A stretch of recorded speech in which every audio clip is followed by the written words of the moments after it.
Here it comes. Free runner. Cam is sacked. With his 17th sack of the season. Then for the second straight year, the Caymans on a... Hill being rushed. They got him.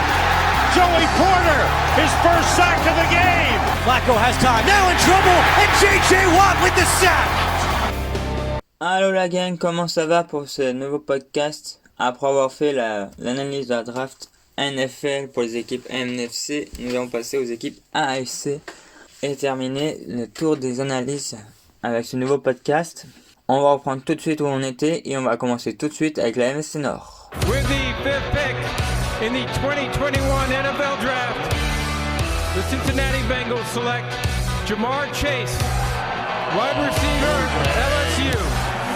Okay, so the Bengals go ahead and get Joe Burrow, his old college teammate, back, getting the band back together. Donc la NFC Nord, on va commencer tout de suite par les Pittsburgh Steelers, qui ont fait au premier tour Najee Harris, running back, deuxième tour Pat Freiermuth, tight end, troisième tour Kenneth Green, centre, Dan Moore, offensive tackle, troisième tour aussi, Bodie Johnson, linebacker, Isaiah Lodermick, cinquième tour, defensive tackle, Kingsley Roche, linebacker, au sixième tour, et Trey Norwood, cornerback, et un punter, Pontier à venir, troisième du nom, au septième tour. Donc, premier enseignement, moi je trouve de cette draft de la part des Steelers, c'est quand même le premier tour avec Najee Harris, on privilégie prendre un coureur que renforcer la ligne.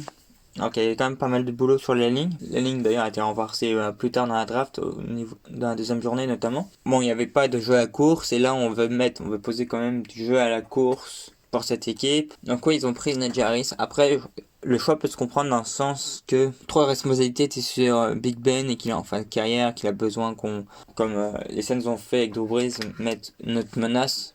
Et ça se comprend tout à fait qu'ils prennent un running back pour cela. En plus, c'est vieillissant, il n'y avait vraiment aucun jeu au sol l'année dernière. C'est une des pires de la saison dernière, je crois, la dernière ou l'avant-dernière. Donc ça se comprend amplement. Surtout qu'après, ils vont quand même renforcer la ligne. Après, tu renforces au troisième tour la ligne. Au deuxième tour, tu prends un autre tight end pour une menace aérienne. Parce que c'est pas la capacité de bloc que tu as pris ce tight end. Et c'est ce qui est dommage. Si tu aurais pris ce tight end pour sa capacité de bloc, puis en plus après tu prends tes deux, pourquoi pas, mais là c'est pas le cas, donc on verra. Après en plus ça m'a pas l'air les noms les plus ronflants sur la ligne qu'ils ont pris, donc en termes de centre en tackle, donc ça pose quand même question. Après par contre je vais noter un Quincy Roach, un linebacker au 6ème tour qui a un bon petit style de la part de cette équipe, qui est descendu vraiment bas et qui pourrait être vraiment intéressant pour cette équipe. Donc j'ai mis un note de B- pour cette équipe parce que dans le sens des priorités ça n'a pas été le top non plus, j'ai quand même quelques doutes sur cette draft de la part des Steelers, qui n'est pas non plus mauvaise, parce qu'ils prennent quand même des bons bougres. On peut passer maintenant aux Cincinnati Bengals.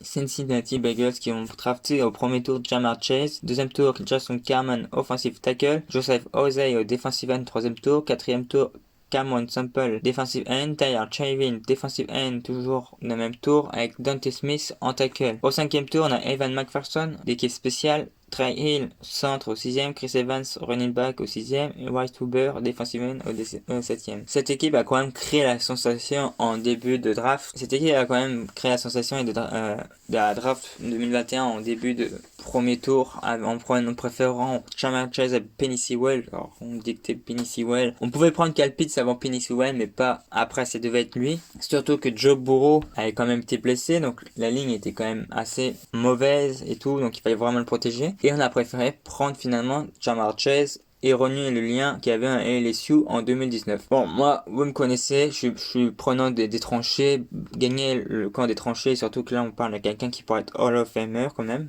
Bon, après on verra, on va laisser faire ses carrières à Penny Sewell, mais on annonce vraiment comme un monstre. Je trouve ça vraiment dommage de passer à côté de ça quand tu pouvais renforcer. Après, le choix de prendre Ja'Marr Chase en soi n'est pas déconnant non plus. En plus, t'as un lien, une relation qui avait très bien marché entre Ja'Marr Chase et Joe Burrow, donc là tu la remets en place. Après, c'est en université, on sait pas si ça va être la même chose Alors, on sait qu'il y a une relation, mais on sait pas si elle va avoir autant de succès en NFL, est-ce que c'est un niveau dessus. Mais j'ai envie de dire pourquoi pas. Comme ça, t'as déjà une petite escouade de receveurs, t'entoures quand même Joe Burrow.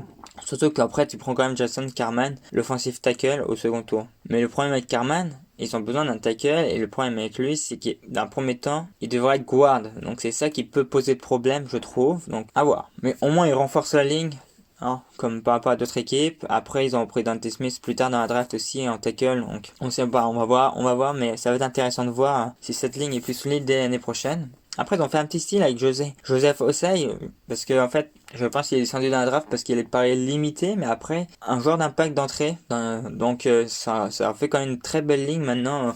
C'est la défense, avec les recrues qu'ils ont pris à la Free Agency. Trey Hill aussi, en fin de draft, le centre, j'ai noté qu'il est quand même pas mal descendu, que je ne vois pas pourquoi il ne serait pas rapidement mis comme titulaire de cette équipe. Donc, elle est quand même très positive, cette draft de la part des Cincinnati Bengals, avec quelques petites imperfections, on va dire, pourquoi si, mais pas pourquoi pas ça. Surtout avec Cameron Sample, qui a été vraiment le defensive end, qui est vraiment un reach au 4e tour, surtout quand tu as pris Joseph Osei. Donc, pas compris ce choix, c'est un vrai reach, donc...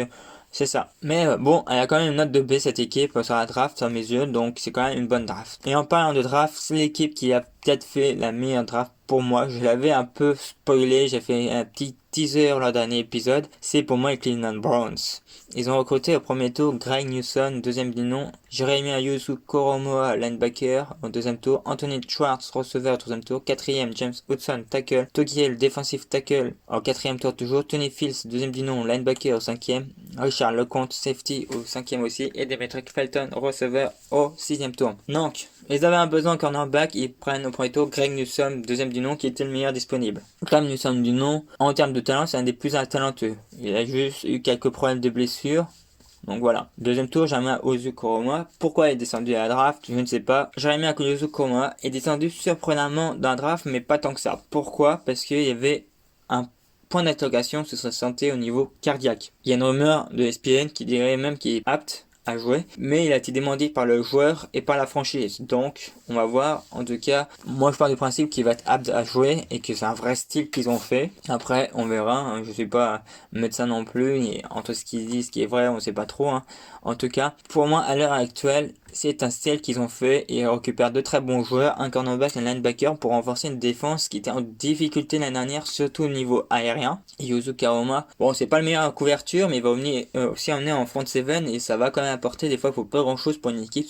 Excel vraiment, et le cornerback ça va vraiment changer les choses. Déjà que vous avez très bien fait là, une très belle free agency, et là il se renforce encore. C'est les defensive backs, c'est vraiment intéressant, moi j'aime vraiment beaucoup. Après moi il y a beaucoup de choix que j'aime, comme celui de receveur Anthony Schwartz, parce que Odell Beckham Jr. il était blessé, c'est un gros salaire. Attention, moi j'étais quand même vendeur au début de l'intersaison de pourquoi pas le trade. On prépare l'avenir à Anthony Schwartz, parce que s'il revient pas, en tout cas on backup un petit peu, parce que sans lui c'est un peu léger les squads de receveurs, donc là on aura renforce aussi, moi j'aime vraiment beaucoup. Tommy Togier, j'aime beaucoup en defensive tackle, je crois vraiment en lui. Richard Lecomte, c'était un vrai style aussi, c'est un bon safety, donc j'aime vraiment beaucoup cette draft comme je vous l'ai dit. Et moi c'est la meilleure note que j'ai émise à cette équipe pour toute cette édition de draft. Donc Cleveland Browns, j'ai mis une note de A+.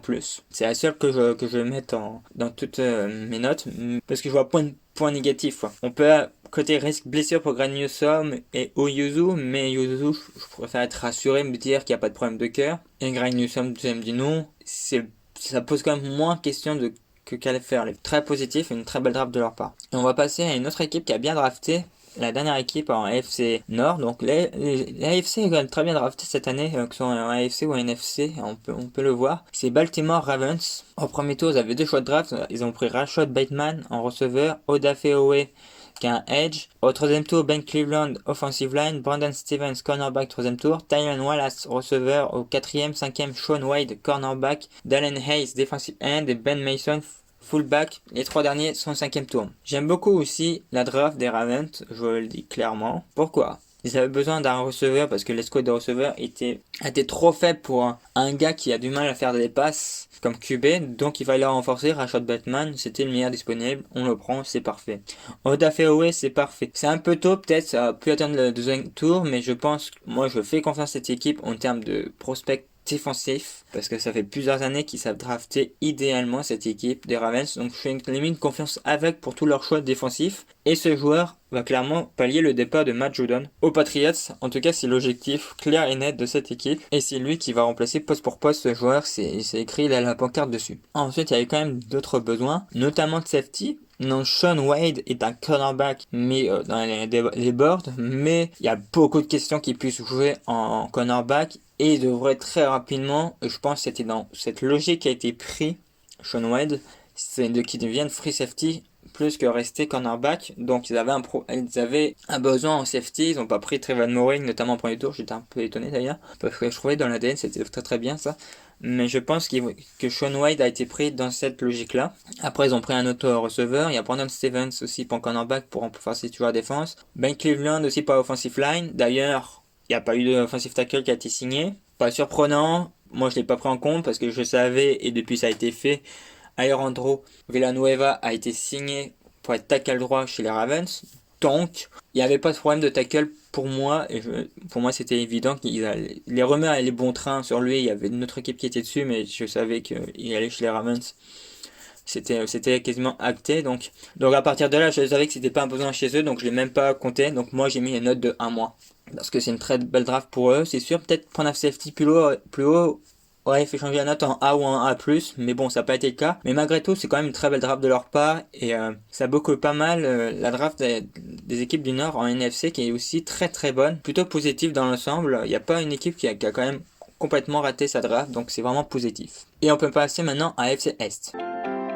In the 2021 NFL Draft, the New York Jets select Zach Wilson, quarterback, BYU. Et oui, la FC Est, autant commencer tout de suite par l'équipe qui nous intrigue le plus, ça va être les New York Jets. Les New York Jets. Alors, premier tour, ils ont pris Zach Wilson, QB. Premier tour, après un trade-up, Alijah Vera-Tucker, offensive line. Elijah Moore en deuxième tour, receveur. Michael Carter, running back, quatrième tour. Jamel Sherwood, safety au cinquième, comme Michael Carter, deuxième du nom. Jason Pinnock aussi, qui est pris en cornerback dans ce même round. Hamza Nasri-Lendin, safety au sixième, tout comme Braden Eccles, cornerback, et Jonathan Marshak, defensive tackle. Tout ça sont pris au sixième tour. Donc c'était une des deux équipes qui était en grosse reconstruction et ça devait commencer par le QB. Donc sans surprise, on pris Zach Wilson, on va pas commenter, c'est pas une surprise. Moi, vous connaissez mon opinion que j'aurais préféré Justin Fields. En tout cas, dans les faits, pour beaucoup, dans le board, c'était Zach Wilson en 2, c'était sans aucune surprise. Mais c'est la suite qui m'intéresse un peu plus et qui est vraiment intéressante. C'est le trade-up déjà pour Alijah Vera-Tucker. Bon, s'ils auraient peut-être attendu, ils l'auraient peut-être eu. Donc je pense qu'ils n'avaient pas besoin de trade-up. Mais en tout cas, ils ont trade-up pour prendre quelqu'un pour protéger Zach Wilson. Donc déjà, c'est très intéressant. On protège le QB. Alijah Vera-Tucker, c'est quelqu'un de très polyvalent, qui est très très bon, qui doit venir un guard à coup sûr dans la NFL, qui pourra dépanner comme tackle sur la droite. Mais faut pas qu'il soit titulaire sur ce poste, faut vraiment qu'il dépanne parce qu'il a les bras un peu courts pour jouer à ce poste à terme en NFL. Mais sa polyvalence fait qu'il est vraiment intéressant et que c'est un premier tour. Parce qu'après un guard, c'est vrai que ça vaut pas normalement un premier tour, mais pour celui-là, pour sa polyvalence, c'est pas déconnant de le prendre au premier tour. Au deuxième tour, on met une cible pour Zach Wilson pour qu'il soit pas trop isolé. On met Elijah Moore, c'est super intéressant. Et on va continuer à l'entourer avec Michael Carter en running back, qui est un très bon running back au quatrième tour. Ce qui était intéressant, que j'aime beaucoup chez Jets. Ok, on a des besoins défensifs. Mais l'année prochaine, il y a une draft qui sera plus portée sur la défense. Comme ça, je vais aussi observer, je me mets à la place de Robert Saleh. Robert Saleh qui est un coach défensif, qui est l'ancien coach des 49ers. Donc voilà, sa spécialité c'est la défense. Je vais observer la défense, je vais bricoler, voir cette défense. Et selon les besoins que j'aurai, je saurai mieux les besoins de cette équipe en défense, qui est ma spécialité. Et je pourrais drafter sur une draft qui sera un niveau au-dessus l'année prochaine en défense, pour l'améliorer et la façonner à ma façon. Et en faire la force pour cette équipe. Mais pour l'instant, j'achète, on est sur une draft offensif. Je prends offensivement, j'entoure mon QB rookie pour pas qu'il soit brûlé trop vite et qu'il ne devienne pas rapidement un bust. Et qu'il ait le temps aussi de s'épanouir, parce que c'est ça qui manque en général au QB rookie, c'est qu'on les brûle et on laisse pas le temps aussi s'épanouir. Donc là, t'as pris un joueur pour le protéger, t'as pris un joueur comme cible numéro 1. Elijah Moore, c'est une très belle recrue, en plus en deuxième tour, c'est bien. Il aurait pu être dans certains mock drafts, t'es au premier tour, mais après, on peut pas mettre tout le monde en premier tour, donc c'est vraiment une bonne recrue. Hein. Et Michael Carter, c'est un très bon running back aussi, donc ça va enlever la pression sur Zach Wilson, c'est bien aussi. En plus, il est mobile, hein, Zach Wilson, donc il peut courir aussi, donc c'est intéressant. Dans le prototype, archétype du gars, c'est un peu Mahomes. Donc c'est ça. Donc là, après, on a renforcé l'attaque. On peut aller un peu sur la défense, on peut se faire plaisir pour le coach Robert Saleh. Bon, il a pris que des safety et des cornerbacks et un defensive tackle au 6e tour. On va voir, de toute façon, c'est des joueurs qui sont plus tard dans la draft, donc ça va demander du temps pour qu'ils soient opérationnels à haut niveau, qu'ils soient des joueurs d'impact à haut niveau. Mais ces Jets ont le temps, on va pas on va pas tomber dessus s'ils font une victoire pour je sais pas combien de défaites, pour 16 défaites, parce qu'il y a 7 matchs maintenant. Non, c'est vraiment une très belle draft de leur part. Moi, j'ai vraiment beaucoup aimé aussi la philosophie qui a été mise de mettre en priorité, protéger Zach Wilson et l'entourer. Moi, j'ai vraiment beaucoup aimé. Et la défense, on s'occupera de ça plus tard. De toute façon, en général, je trouve une défense est plus facile à construire qu'une attaque, personnellement, parce que l'attaque, faut déjà trouver le QB. Donc là, dans le QB, on va voir si ça va marcher, bien sûr. Ça se trouve, ça va être un bust, mais en tout cas, on peut commencer l'entreprise de construction. Les fondations sont là, donc c'est vraiment intéressant. Donc, les besoins de safety et cornerback pour cette équipe, elles ont été comblés. Après, on verra comment ça se passe pour cette équipe sur le terrain et voir les failles, tout ça, pour Robert Saleh. Donc j'ai mis un note de hâte de cette équipe qui a vraiment fait une belle draft à mes yeux. Nous allons passer à Buffalo Bills. Au premier tour, il y a eu Gregory Rousseau, defensive end. Deuxième tour, Carlos Basham Jr., defensive end. Troisième tour, Spencer Brown, tackle. Tom Doyle, tackle aussi au 5e. 6e, Marcus Stevenson, receveur. Damar Hamlin, safety. 6e, Will Gotts, cornerback. Offensive, Jack Anderson, line. Il y avait deux priorités pour cette équipe. C'était un defensive end et un running back. Le premier a été pourvu à Gregory Rousseau, d'une belle manière d'ailleurs, en bon fin de premier tour, c'était sa place. Après, Gregory Rousseau, il y a une grosse hype autour de lui, mais il est encore assez brut. Il a un très gros potentiel, mais encore assez brut, donc c'est ça qui me dérange un petit peu. Après, quand j'ai dit il n'y a pas de running back, c'était un gros besoin quand même, mais on a quand même renforcé la ligne, ce qui est intéressant en 3e, 5e tour en tackle, pour renouveler un peu cette ligne, donc c'est jamais dérangeant. Après, au 2e tour, justement, tu prends un autre defensive end. Est-ce que ça fait pas trop en fait? C'est ça le problème, c'est l'interrogation que je me demande, mais cette ligne est quand même obéissante côté Bills, côté front 7, donc c'est pas déconnant d'en prendre deux comme ça, laisser le temps de se former, de se polir, donc pourquoi pas. Après moi ça m'a pas enthousiasmé plus que ça, personnellement en draft. Après il y a les cornerbacks, on a pris un 6e tour, Hamlin, un safety, mais ça aura pas un impact pour une équipe contender immédiatement normalement, donc c'est un peu décevant. Et surtout, Josh Allen est toujours aussi isolé. Ok, il est mieux protégé, mais il est toujours isolé dans tout ça. T'as mis ta défense ce qu'il fallait, parce ça dépendait trop de ton attaque l'année dernière, et notamment sur la front 7.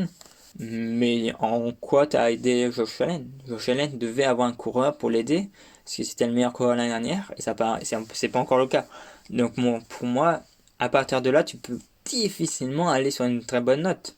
T'avais deux besoins prioritaires, t'en as comblé qu'un. Donc j'ai mis la note de B- pour Buffalo Bills. Un peu déçu sur ce côté-là. Donc il y a une autre équipe aussi qui a pas pris de coureur. Donc attention, coureur, moi, vous me connaissez, je suis pas le fan des coureurs.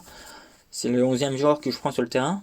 Mais là, tu pouvais te permettre là. Si tu allais chercher le titre, ça compte. Après on sait, il y a encore toute l'intersaison, il va y avoir des coupures, donc on va pouvoir en reprendre. Et on tente d'en récupérer un.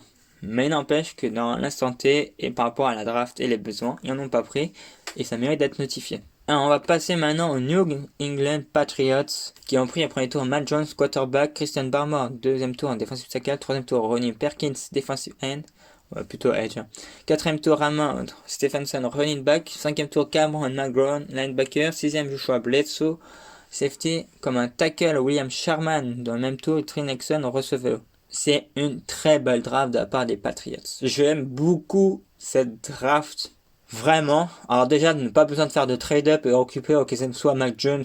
Moi, je trouve ça magnifique. Je trouve ça, c'est un main de maître de la part de Belichick et de Kraft. Parce que peu de choses prédissaient qui sont encore disponibles en 15e choix, Mac Jones. Mais dans un sens, c'est pas forcément étonnant. C'est parce que c'est sa place. Mais on sait que ça part très vite dans une draft.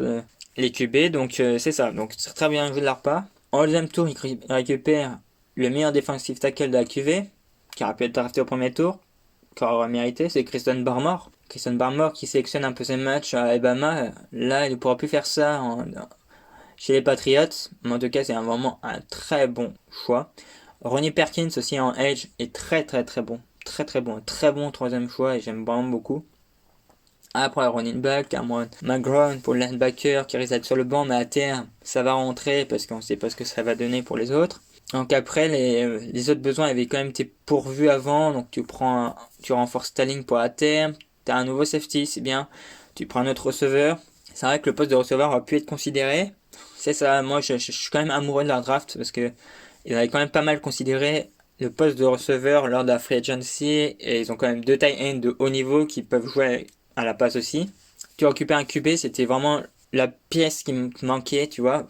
Même si Cam Newton risque d'être titulaire à la semaine 1, il fallait un QB quand même pour préparer l'avenir au moins, et là c'est fait. Le seul bémol, vrai bémol que je trouve à cette draft, c'est qu'il manque peut-être un cornerback et Gilmore, Meta Gilmore, tu vas me dire, qui est toujours là, qui est un franchise player, mais qui va être un peu isolé au poste de defensive back. Mais après, vu que c'est Belichick comme coach, je m'inquiète pas plus que ça, mais quand même. C'est à notifier que ce poste va devenir un peu une faiblesse, donc c'est bien possible qu'il cherche un trade pour chercher un QB un cornerback numéro 2. Donc j'ai mis un note 2A pour les Patriots qui ont fait une très belle draft à mes yeux. Et on va passer maintenant à la dernière équipe en AFC Est, Miami Dolphins. Premier tour, Jalen Waddle, Jalen Phillips en edge. Deuxième tour, Yvonne Holland, safety. Eikenberg, offensive tackle, toujours deuxième tour. Troisième tour, Hunter Long, tight end. Daniel Coleman, tackle. Karen Dox, running back pour le septième tour pour les 2 derniers choix.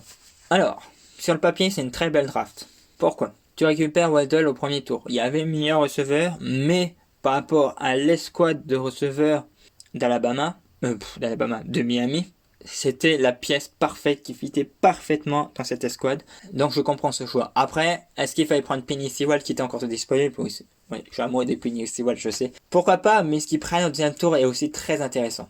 Et c'est quand même très malin de leur part. Je pense qu'ils sont ok, il y a beaucoup de tackles qu'on pourra prendre au deuxième tour. À raison, parce il y a beaucoup de tackles qui sont descendus. Donc on va privilégier Waddle qui a joué quand même avec Tua et qui a fait quand même, on va le dire, le succès de Tua Tagovailoa à Alabama. Et je pense que c'était la pièce parfaite pour que ça fit en termes de jeu pour Tua, par rapport au style de jeu et de bras d'explosivité de Tua Tagovailoa, c'était le receveur parfait. Donc moi je trouve que c'est super. Après, je vais parler d'un truc, il y aura quand même un bémol sur ce joueur. Jalen Phillips en edge, c'était sûrement le meilleur edge de cette draft, sans aucun doute. C'était une opportunité incroyable, il fallait le prendre. Mais là, il y a un bémol sur les deux. C'est santé. Le premier, il a une grosse blessure cette saison. Attention quand même pour Waddle. Mais c'est pas le plus inquiétant.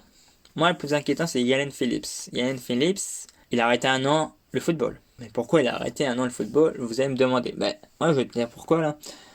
Parce qu'il avait des commotions et les docteurs ont dit d'arrêter parce que ça allait être dangereux pour lui de jouer. Après, il s'était dirigé vers Miami pour autre chose, pour les études d'art, tout ça. Il a insisté, il a voulu reprendre le football, ça lui manquait. Les médecins ont dit non, puis au final ils lui ont donné le feu vert et après il a fait la saison qu'il a fait, qui le rend là. Mais dans les faits c'est quand même inquiétant parce que s'il se prend encore un commotion ou 2, le mec qui est là, c'est par choix qu'il reprend, tu vois. Mais là c'est même plus par choix, c'est niveau santé, s'il prend encore une commotion ou 2, il n'aura plus le choix d'arrêter. Et même là, s'il est mis dangereux, je trouve qu'il reprend. Surtout qu'on est dans un sport qui a beaucoup de commotion. Moi, je trouve un gros point d'interrogation. Là, tu prends un joueur au premier tour que ça se trouve dans 2 ans, sa carrière est finie, quoi. C'est pour ça, là, c'est le gros point d'interrogation, c'est ça, surtout sur ces 2 joueurs, mais surtout sur lui, moi, je trouve. Waddle, je préfère être moins inquiet, parce qu'il y a une grosse blessure, il y a peut-être aussi des petites blessures par-ci, par-là, mais ok, ça peut arriver, ça peut se guérir, au pire. C'est pas irrébitoire, tu vois, pour Waddle. Mais Phillips, ça m'inquiète plus. Au deuxième tour, Yvonne Holland, safety. Il y avait un Trevon Moehrig qui était disponible. Après, Holland, c'est un des 3 meilleurs safety, qui est plus polyvalent, je pense, c'est pour ça qu'il a été pris. On rappelle que dans le football moderne, on aime les joueurs hybrides, on aime ça, la polyvalence, donc c'est super. C'est ça qui est intéressant avec ce joueur. C'est pour ça qu'il a été davantage pris sûrement. C'était le 2e meilleur safety de la QV1, d'après mes souvenirs. Après, tu prends Liam Eikenberg, qui est un très bon tackle. Surtout à droite, il va pouvoir faire du bon boulot sur le côté aveugle de Tua Tagovailoa. Donc, c'est vraiment intéressant d'avoir pris ce joueur qui est un peu descendu dans la draft. Il était parfois dans fin de premier tour, deuxième tour, donc il était à sa place en plus. Donc, c'est vraiment un choix intéressant et pertinent. Et il a quand même des défauts, mais ça va être un tackle solide dans la NFL, donc c'est super. Et en plus, Hunter Long, moi j'aime beaucoup parce que c'est un defensive end qui bloque, donc il va être en complément d'une Gesicki qui est moins bloqueur. Donc là, tu as une bonne paire de tight end en plus, et donc ça veut dire qu'il va aider aussi au jeu au sol, et en plus il va t'aider dans le jeu à la passe et à la course. Il y a un running back en 7ème tour, Gary Dox, en parlant de running back, et un Coleman en tackle. Mais c'est un peu tard pour un running back, donc il va être un peu isolé, et c'est ça qui est dommage, c'est que j'aurais aimé un running back pris plus tôt, mais Après là, vous pouvez pas prendre beaucoup plus tôt parce qu'après c'était face Hunter Long. Après entre un tight end et un running back, au troisième tour, qu'est-ce que tu prends plus? Bah moi je prends plus un tight end parce que sa carrière va être plus longue. En général, la carrière d'un tight end est plus longue qu'un carrière de running back. Surtout pour ce type de profil bloqueur qui est plus long que peut-être que receveur. C'est ça, et après il y a un autre bémol aussi, linebacker. Il n'y a pas eu de linebacker, mais moi je suis pas étonné personnellement parce que je pense que Brian Flores croit en son escouade de linebacker, et que d'entrée quand il a coupé Calvin Noy, je savais qu'il n'y aurait pas de renfort à ce poste et qu'il en fait, était très content de son escouade, qui a dit on n'a plus besoin de lui, je pense qu'on peut rester au même niveau avec les joueurs que j'ai. Donc je suis même pas étonné qu'il n'a pas pris de linebacker. Donc j'ai mis la note de 1- pour Miami Dolphins. Et on peut maintenant passer à la FC Sud. In the 2021 NFL Draft, the Jacksonville Jaguars select Trevor Lawrence, quarterback, Clemson.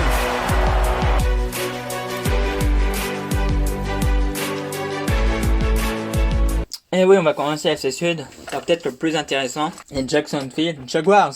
Et oui, Jacksonville Jaguars qui ont drafté au premier tour Trevor Lawrence, Travis Etienne, running back, Tyson Campbell au second tour comme cornerback, Walker Little, tackle au second tour, André Cisco, safety au troisième tour, Jay Tufele, defensive tackle au quatrième, Jordan Smith, defensive end au quatrième, Luke Farrell, defensive tight end, excusez-moi, cinquième tour et sixième tour, Yalen Camp, receveur. C'était la deuxième équipe en reconstruction avec les Jets.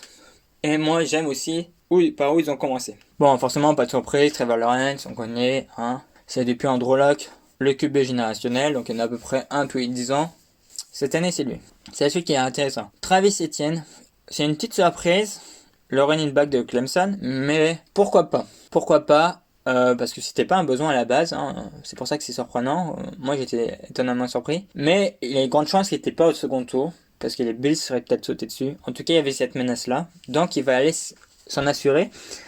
Ouais, ton QB, ça restera un QB rookie, hein, malgré tout, même si c'est un QB générationnel.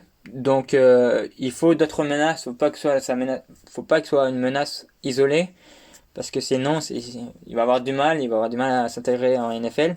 Et Travis Etienne, justement, a la capacité de pouvoir être une menace aussi à lui tout seul. Et du coup, il y aura moins de pression sur ton QB qui restera un QB rookie dans tous les cas. Et il a beau être un QB générationnel, il faut pas qu'il y ait trop de pression sur lui, donc c'est parfait. Donc, je suis pas pour un running back au premier tour, mais dans cette situation, pourquoi pas, ça se comprend. Surtout, hein, les deux coureurs qui ont été pris au premier tour, ça va pas être des peintres. Hein. Si ils sont pas blessés, parce que c'est toujours ça le problème avec les running backs, c'est pas des peintres et ils vont être vraiment des impact players immédiats en NFL si c'est sur le terrain. Au deuxième tour, tu prends Tyson Campbell, cornerback. Là, j'ai un peu plus de mal parce que c'est un reach. Il est pris un peu tôt. Après, ça peut être pris au deuxième tour, mais plus en fin de deuxième tour, troisième tour. Il y en a que je comprends pas trop. Walker Little est pas mal en offensive tackle. Il a eu quelques problèmes de blessure, à ce qui paraît. Mais ça reste un offensive tackle de qualité. Donc, tu renforces ta ligne. Tu en as besoin d'un tackle en plus. C'est parfait. Troisième tour, tu prends André Cisco, qui est un très bon safety que tu prends à la place où il doit être. Tu avais besoin d'un safety. On se posait la question pourquoi c'était pas pris plus tôt. Le poste de safety, c'était parce que on savait que Cisco allait être disponible et on voulait Cisco qui est de très bonne qualité au troisième tour. Donc j'approuve ce choix. J'ai tout fait le defensive tackle. J'aime beaucoup ce defensive tackle et c'est un très bon choix aussi sur la ligne. Urban Meyer qui est fan des joueurs sur la ligne, sur les tranchées, donc c'est vraiment intéressant. Avec Jordan Smith que je connais pas en defensive end, donc après c'est un receveur un tight end, donc ça va aider aussi Trevor Lawrence. Donc plutôt une draft réussie de leur part. Moi j'aime beaucoup. Je suis parti sur une note de 1- pour eux. Parce qu'ils ont pris quand même un running back au premier tour. Non, je plaisante, c'est pas pour ça. Non, j'ai quand même un peu de mal avec Tyson Campbell, le cornerback. Mais c'est vraiment le seul point négatif que j'ai vraiment à redire de cette équipe lors de cette draft. Et je suis vraiment intéressé par le tackle Walker Little et par Cisco personnellement. Donc j'ai hâte de voir cette équipe à l'œuvre et voir de Urban Meyer qu'est-ce qu'il va faire de tous ces joueurs. En tout cas, c'est une très belle draft à la part de Jacksonville Jaguars. Parce que c'est beau d'avoir le premier choix, d'avoir des choix avec le premier à choisir à chaque fois. Mais il faut savoir aussi choisir. Ils ont été capables de choisir. Donc j'ai mis une note de 1- pour Jacksonville Jaguars. Donc une même note que j'ai mis à Miami Dolphins. Parce que j'ai un doute si j'ai dit la note pour Miami Dolphins, c'est pour ça. Mais très belle draft de la part de cette équipe de Jacksonville. Maintenant, on peut passer aux Tennessee Titans. Les Tennessee Titans qu'ils ont pris au premier tour Caleb Fairley, cornerback, Dallin Radouz au deuxième tour, offensive tackle, linebacker, Monte Reese, troisième tour, Molden toujours au 3e tour, cornerback, Dez Fitzpatrick, receveur au 4e, Rashawn Weaver, defensive end au 4e, Racing McMath, receveur au 6e, Brady Breeze, safety au 6e. Bon là clairement on a quand même privilégié la défense, hein, on va se le dire. Bon, Dylan Raduns, un très bon tackle pour contre la course notamment, qui va aider encore cette équipe à piétiner ses adversaires au sol. Caleb Farley, c'était un choix à prendre quand t'as les péchés en cornerback, mais attention à ses problèmes de blessure.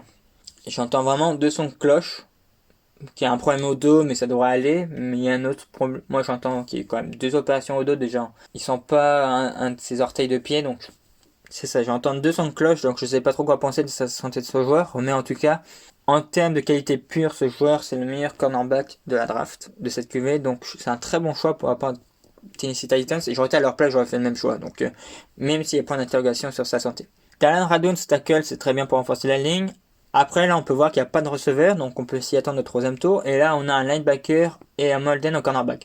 Bon, et déjà Molden, cornerback, pour moi, c'est presque un style, parce qu'il n'est pas censé descendre aussi bas. Là, tu as tellement signé de free agent en cornerback, t'en prends 2 à draft. Est-ce que c'était vraiment nécessaire? Je sais pas, mais en tout cas, tu avais une des pires défenses contre la passe de la ligue l'année dernière, donc fallait te renforcer. Surtout qu'il y a 2 ans, tu avais quand même une très belle équipe en défense, et on t'a vu que t'as été plus loin en défense, donc au playoff, donc là t'avais vraiment régressé en défense, ce qui a fait que t'as plongé en fait dans tes performances. Ensuite, donc ouais, c'est quand même intéressant, moi je trouve pas inutile avec Monte Harris linebacker, donc tu renforces toujours la défense. Puis après vient l'attaque, Dez Fitzpatrick, receveur, et McMath, je les connais pas trop, mais quand t'es un 4e, 6e tour, on va parler plus de 4e, c'est que t'as pas un impact immédiat, tu vas être un second couteau un peu quand même, donc on t'attend pas que tu fasses des merveilles directes de ta part, donc moi ça m'interroge parce qu'ils avaient quand même besoin d'un autre receveur depuis la période de free agent de leur tight end, donc c'est ça qui m'interroge, et je pense que c'est un peu tard dans la draft malheureusement. Mais sinon c'est vraiment le seul point négatif de cette équipe, et c'est quand même malgré tout une belle draft, c'est pour ça que j'ai mis un B+ pour eux, parce que le côté receveur il manque vraiment quand même. Et on peut passer au Houston Texans. Bon, Houston Texans, c'est assez malheureux ce qui se passe là-bas. Hein. 3e tour, David Mills, quarterback. 3e tour, Nico Collins, receveur. 5e tour, Brevin Jordan, tight end. 5e tour, Garrett Wallow, linebacker. Defensive tackle. 6e tour, Roy Lopez, excusez-moi. Bah, moi, l'enseignement principal de la draft des Texans, c'est Deshaun Watson. En prenant un QB, c'est que, tu le dis officiellement là, c'est que tu as des doutes d'avoir ton QB numéro 1 en première semaine de la draft, première semaine de la NFL l'année prochaine. C'est le plus, si ça veut tout dire, avec les enquêtes qui sont en cours contre lui, le futur, il y a beaucoup de brouillard sur le futur de Deshaun Watson en NFL. Là, c'est un peu un aveu, voilà, on sait pas trop où on va, donc le principal enseignement, c'est qu'on va essayer de former derrière Tyron Taylor, David Mills, pour qu'il soit opérationnel d'ici un an ou 2. Donc c'est le principal enseignement. Après, sur la reste de la draft, je veux bien le commenter, hein. Ça répond à aucun besoin de l'équipe.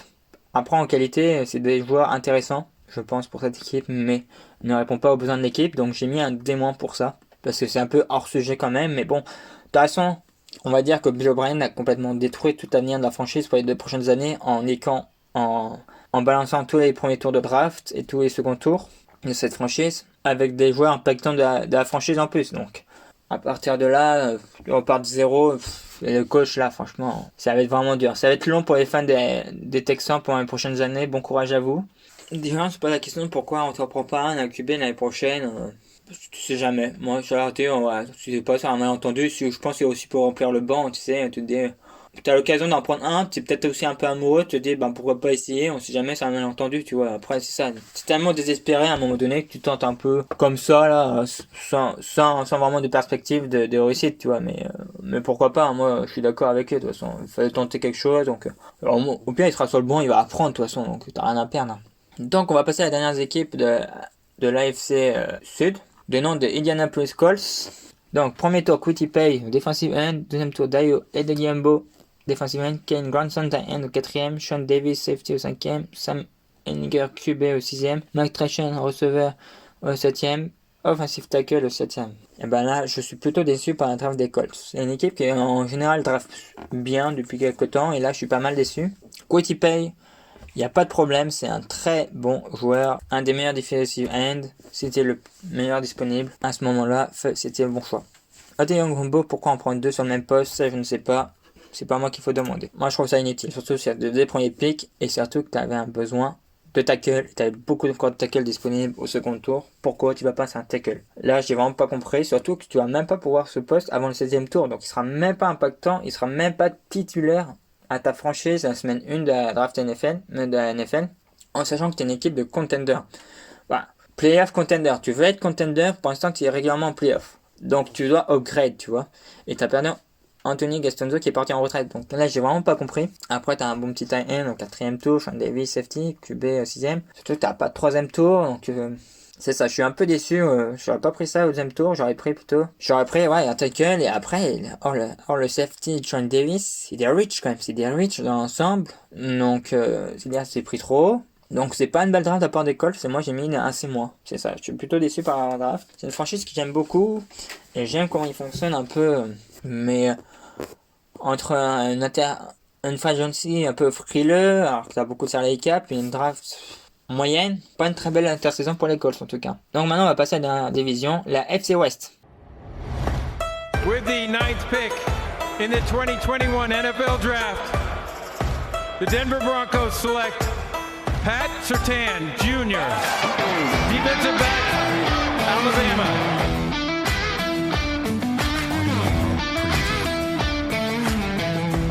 Et on va commencer tout de suite par Denver Broncos. Oui, donc le cas Denver sur le poste de QB est quand même intriguant. Ils pouvaient prendre un Justin Fields à la draft et ça n'a pas été fait. Donc personnellement, je trouve ça quand même dérangeant. Après, je sais qu'il y avait Aaron Rodgers qui pouvait venir au bout d'un trade et qu'ils étaient pas loin de le conclure. Mais à un bon moment, tu as besoin d'un autre QB mettre en concurrence réellement Drew Lock, parce que Teddy Bridgewater, c'est à peu près le même niveau que Drew Lock. Donc à partir de là, tu fais pas d'upgrade. Il fallait faire un upgrade et ça n'a pas été fait.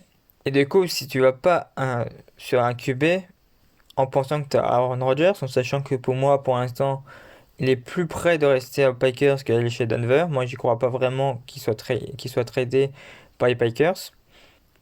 Ton besoin essentiel, c'est quand même un linebacker. Et au final, tu prends un cornerback qui a un autre besoin, certes, surtout dans une division où tu as quand même très bons QB et des très bons receveurs, notamment avec Kansas City Chiefs, mais c'était pas le besoin essentiel. Après, il y a peut-être eu un red flag sur Micah Parsons pour des comportements un peu immatures et un peu dangereux à terme. Mais sur ce sujet, c'est ça, je suis un peu déçu et c'est pour ça que quand on verra ma note un peu plus tard, quand j'aurai fini de parler de tous les choix de Denver, est aussi peu élevé, c'est que ils n'ont pas pris de QB, notamment, et c'est quand même une grosse déception. En tout cas, pas de certaine, deuxième du nom, c'est un choix sûr. Il est NFL ready. Il n'a pas le plus gros potentiel, mais tu sais qu'il est prêt en semaine 1 de la NFL et que tu mets directement numéro 1, tu les laisses débrouiller, il sera là, tu vois. Donc, surtout dans un football moderne et face à des Patrick Mahomes, et son armée de receveurs, c'est bien d'avoir un très bon cornerback aussi, hein. Ça se comprend aussi. Moi, je me suis pas mal tardé après la offensive line. Quinn Meinerz est très intéressant. Ça va être un guard, c'est plutôt un bon coup, ça va être un guard. Moi, j'ai vraiment beaucoup aimé. Tu prends pour aider Drew Lock ou Bridgewater, je pense que ce sera Drew Lock titulaire, un running back.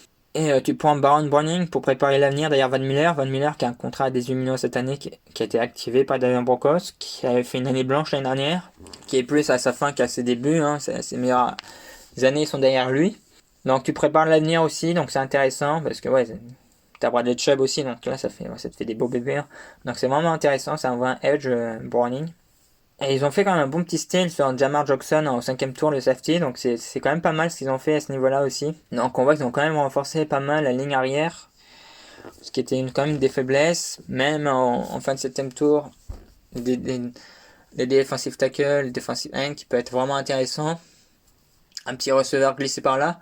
Mais après, ça répond pas à tant les besoins de l'équipe, je trouve, dans l'ensemble. Et c'est ça qui est malheureux. J'ai l'impression qu'on est plus à une draft qui prépare l'avenir côté Denver. On prend des joueurs pas pour nos besoins actuels, mais pour les joueurs qui risquent de partir. Donc, c'est un peu comme on veut tourner une page. De toute façon, on était en transition, il manquait pas grand chose pour qu'on soit en playoff et espérer quelque chose. Et que là, de toute façon, là, il y a un cycle qui se termine avec la gang Van Wiener, qui est déjà, d'ailleurs, cette gang-là est déjà pas mal partie. Et qu'on prépare un peu l'avenir, c'est ça que on est plus en grosse transition, c'est un sentiment que je donne, que cette draft me donne, en tout cas personnellement. Et j'ai mis un note de C+, pour Denver, justement, parce que ça répond pas aux besoins immédiats. Donc voilà, je pense pas attendre grand chose de cette équipe l'année prochaine. Et on va passer à nos champions Oakland Raiders. Non, Las Vegas Raiders, autant pour moi. Alors, premier tour, Alex Leatherwood, offensive line, Trevor Murray au deuxième tour, Malcolm Quincy, linebacker au troisième tour, Divinity Dueblo, safety au troisième tour, Thierry Gillespie, safety au quatrième tour, Nate Hobbs, cornerback au cinquième, Jamie Morrissey, centre au septième. Vous voulez une draft Federich? Demandez aux Riders. Alex Leatherwood aurait pu être pris au troisième tour. Si vraiment tu le veux, tu prends au deuxième tour, mais il aurait pu être pris au troisième tour. Ils l'ont pris au premier tour. C'est un guard, un très bon guard, mais c'est pris beaucoup trop tôt. Le seul style et le seul choix intéressant, c'est Trevor Murray, qui était le meilleur safety qui a été pris très tard dans la draft. Ça, c'est un très bon pick de la part des Riders. Mais hors ça, c'est du reach. C'est du reach et tu prends 3 safety. Pourquoi tu prends 3 safety? Tu prends un autre cornerback. Donc, en fait, en cas de defensive back, tu veux tout refaire. Tu as détruit ta ligne offensive pendant l'intersaison et tu t'en prends. Si t'en prends 2, ouais. Mais Morrissey, il va pas être impactant, c'est la première semaine. Il va être là, il sera titulaire peut-être, s'il est bon, mais il sera pas impactant. Et ça répond pas aux besoins, tu vois. Safety, que tu bombardes et cornerback, ça répond pas aux besoins, quoi. Linebacker, t'as pas besoin de tout ça, donc non, j'ai vraiment pas adhéré à la draft des Riders et je suis vraiment déçu de leur draft, donc j'ai mis une note de plus.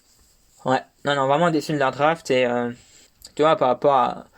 Tu vois, ils me font un peu pitié, tu vois, Houston, donc j'ai pas voulu être trop sévère, ça me fait chier d'être sévère avec eux, mais Raiders, franchement, faudra qu'on en reparle. Mais on est qu'en 4ème saison de contrat de 10 ans de leur coach. Je crois que c'est ça le pire.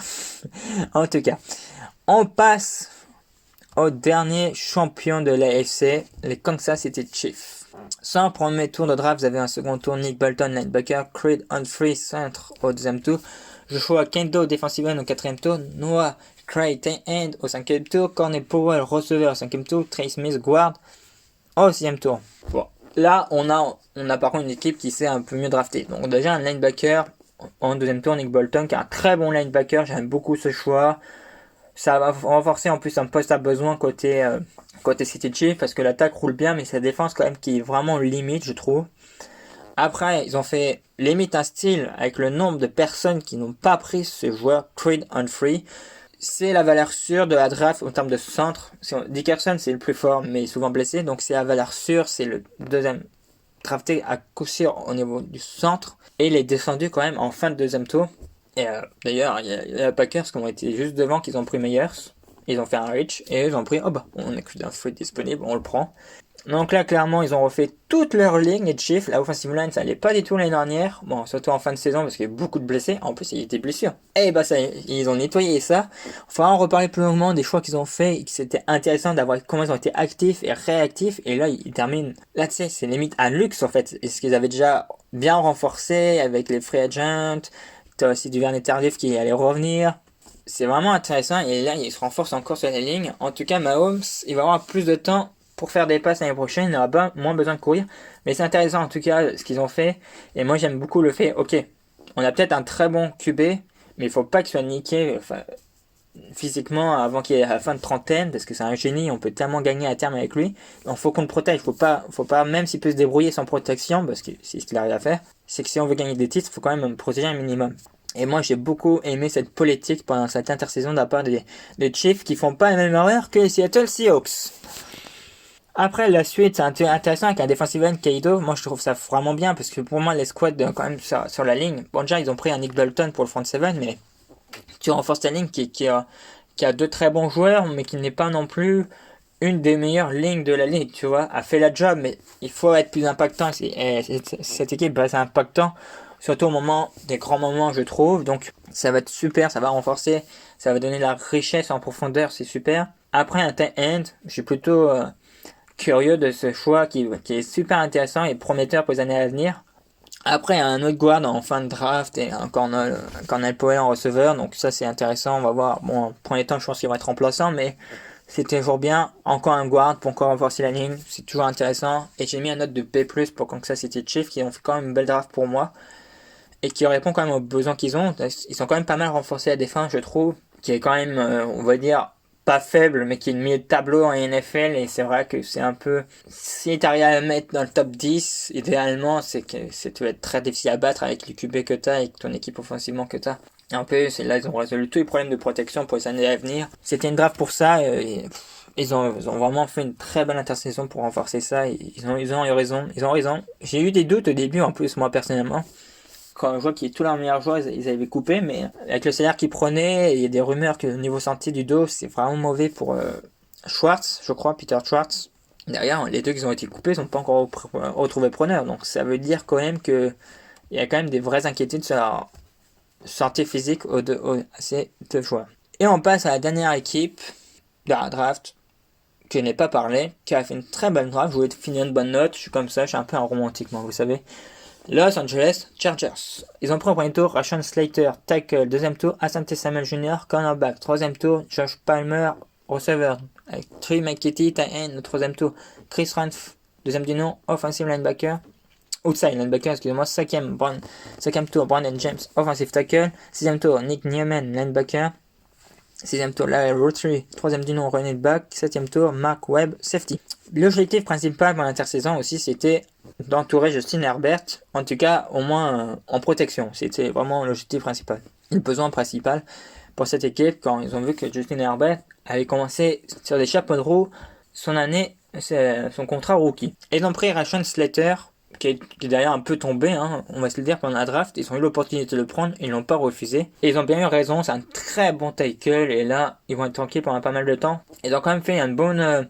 Déjà, ils avaient pas mal renforcé la free agency aussi à ce poste sur la ligne offensive, et là, ils terminent ça en beauté, donc c'est super. En cornerback, ils avaient des besoins, et ils auraient pu tomber au premier tour. Il y avait beaucoup d'équipes qui avaient besoin d'un cornerback, mais ils avaient fait un peu n'importe quoi. Eux, ils en profitent, ils prennent Asante Samuel Jr., qui est un très bon cornerback, qui est impactant, qui sera prêt, qui peut même, peut-être pas cornerback numéro 1 dès la première semaine, mais très rapidement cornerback numéro 1. Josh Palmer, qui va aider aussi en termes de receveur. Donc là, on entoure Justin Herbert. Moi, j'aime vraiment ça, alors qu'il y avait déjà comme des belles pièces en termes de receveur, donc c'est vraiment cool. Trey McCarthy aussi, il y a un end après le départ, notamment d'un Hunter Henry, qui était un très bon tight end, mais qui était souvent blessé. Après, on va un peu en défense avec un outside linebacker, avec un linebacker, donc on fait un peu la front 7. Donc là, on n'a pas pris de defensive end, ça c'est un peu dommage, parce que c'était quand même un besoin. Je crois au retour de Melvin Ingram, qui a toujours pas re-signé de contrat ailleurs. Le defensive end qui avait fait quand même une belle production, je trouve. Donc, c'est ça. Mais dans l'ensemble, c'est quand même une belle draft d'avoir cette équipe. C'est pareil sur la ligne, peut-être defensive tackle au moins, ou un defensive end comme je vous ai dit, c'est ça qui manque le plus. Mais quand même, l'objectif principal, c'était quand même de protéger et d'entourer... Justin Herbert, et ça a été fait pendant cette draft avec un tackle, un receveur, un tight end.